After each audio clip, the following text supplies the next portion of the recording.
This afternoon, Malcolm Turnbull's new cabinet, the winners and losers in a major ministerial reshuffle. One dead, others injured as a wild brawl spirals out of control.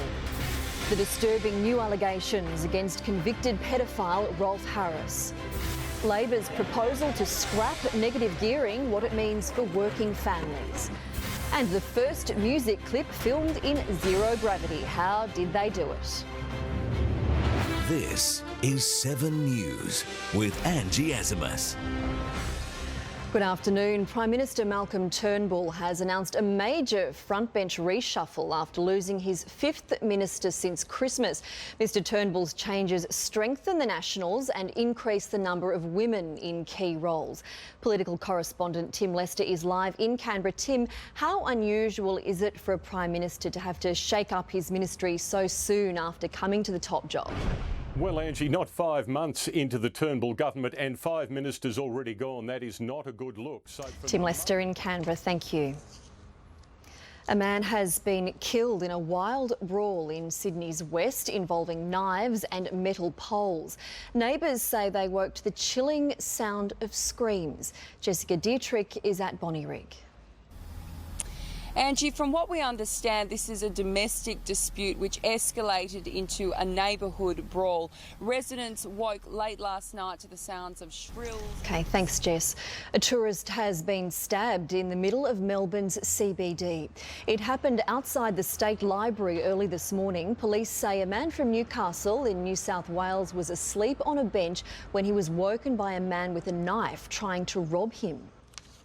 He's woken to find a male who he describes as African, rifling through his pockets, trying to get his mobile phone. So from there, there's a fight's happened.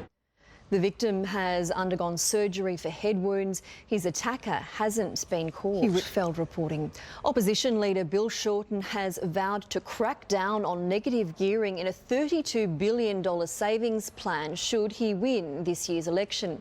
He says it's time to put the great Australian dream back in the reach of working families. Political reporter Maria Jovanovic has the details. Angie, Bill Shorten insists that this is a hard... Thanks, Maria. 10 days after a Sydney man's wheelchair was stolen, he's got it back and 2 people have been arrested. They faced court today. Paul Caddack caught up with the victim. Angie, this was a devastating crime to Julian Stewart. Thanks, Paul.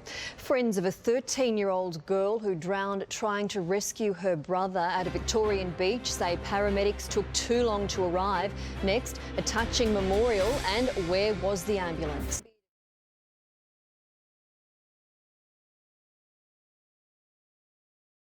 Good afternoon, everyone. It's been a miserable day for New Zealand as Adam Voges and Usman Khawaja continued their incredible batting feats.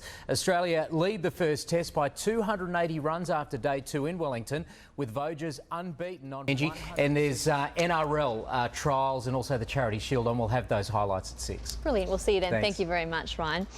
Well, American rock band OK Go has released the world's first music video shot in zero gravity.